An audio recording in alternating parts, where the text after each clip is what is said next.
민정은 1980년대 후반 북한 함경북도 청진시에서 태어났어요.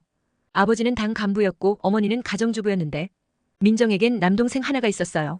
민정 가족은 북한 사회주의 체제 안에서 중산층 생활을 했다고 볼 수 있었어요. 아버지가 당 간부라는 점 그리고 북한의 당 엘리트 집중 거주지인 평양이 아닌 지방 도시에 살았다는 점에서 그랬죠. 민정의 어린 시절은 북한 아이들의 전형적 모습이었어요. 아침 7시면 의무적으로 집단 체조에 참가해야 했죠. 이후 학교 수업이 시작되면 그날 배운 내용들을 학습반에 모여 저녁 늦게까지 반복 학습해야 했어요. 방과 후에는 소년단 활동도 해야 했고 때때로 작곡반 나가 노력동원에 나서기도 했어요. 그렇지만 민정에겐 북한 체제의 부당함을 일찍부터 인식하게 된 계기가 있었어요. 바로 초등학교 5학년 때의 일이었죠. 당시 북한은 1990년대 중반 고난의 행군 시기를 겪으며 기아와 빈곤이 극심했어요. 민정은 돈이 없어 학교 공부를 제대로 하지 못했는데 반면 같은 반급부 중에는 잘 사는 편이었죠. 이는 부모의 당 직위가 상위 계층일 때 가능했어요. 민정은 이런 가정 환경 차이에 눈을 뜨게 되었죠. 어려운 상황은 계속되었어요. 민정이 14살 무렵 아버지가 이유모를 사고로 사망하셨어요. 장남이었던 아버지는 집안 가장이자 가족 소득의 전부였기에 한순간에 공공한 삶이 찾아왔어요. 상황이 갈수록 악화되자 민정은 19살 때 모험을 결심했다. 중국으로 탈출하는 것이었다. 당시 민정은 젊은 여성들 사이에서 지하경제 활동이 성행했음을 알고 있었다. 몰래 남한 영화나 영상물들을 시청했기에 외부 세계를 동경하고 있었다. 민정은 불법 체류 탈북자들의 소개를 받아 국경 안내인을 구했다. 돈을 주고 비밀리에 두만강을 건넜다.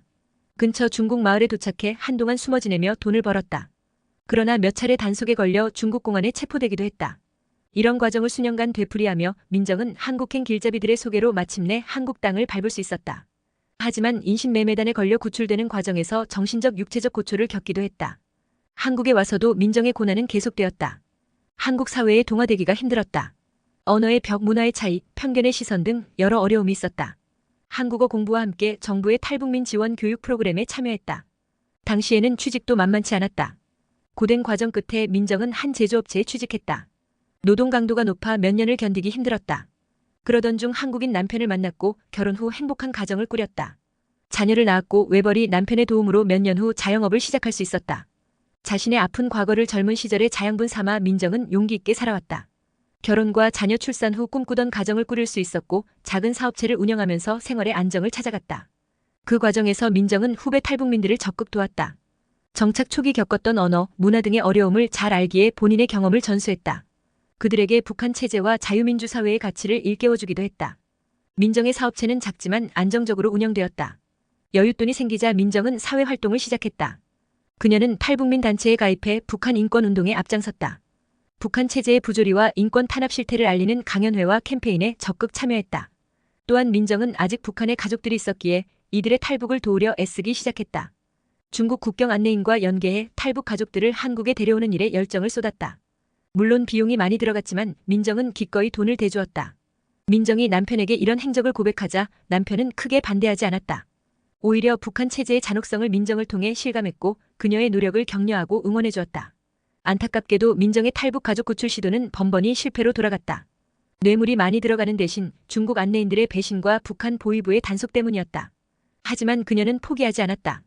2년 만에 마침내 민정의 노력이 결실을 맺었다. 동생 가족과 어머니를 구출해 한국에 데려올 수 있었다. 하지만 아버지를 데리고 나오지 못해 아쉬움이 컸다. 다행히 평소 어려운 북한 사람들을 도와주던 그의 인품이 인정되어 아버지는 추후 북송되지 않고 한국 정착이 허용되었다. 가족의 탈북을 도운 덕분에 민정은 경제적으로 다소 어려움을 겪기도 했다. 하지만 그녀는 좌절하지 않고 늘 긍정적인 마음 자세로 현실을 꿋꿋이 헤쳐나갔다. 민주화된 사회에서의 자유와 인권이 소중한 가치임을 누구보다 절실히 체감한 민정은 이런 경험을 바탕으로 후배 탈북민들을 계속 돕고 지원했다. 민주시민 교육과 북한 인권운동도 병행했다. 민정의 노력은 조금씩 결실을 맺어갔다. 그녀가 섭외한 강연회와 캠페인에서 북한 실상을 알리고 국제사회의 관심을 촉구했다. 국내에서도 탈북민 지원과 통일 준비에 대한 공감대가 확산되었다. 그렇게 10여 년이 흘렀다. 민정의 아들, 딸들도 자랐고 민정 또한 나이가 들어갔다. 하지만 그녀는 여전히 활동가로 살았다. 제한적이나마 북한에 남은 친인척들의 입국도 꾸준히 주선했다. 그 와중에도 민정은 자신의 사업체를 계속 이어갔다. 가족들의 도움으로 점차 규모가 커지기도 했다. 민정은 수익금의 일부를 탈북민 구출과 북한 인권운동에 쾌척했다. 2023년 민정의 나이 65세 때 그녀의 활동은 새로운 전기를 맞게 되었다.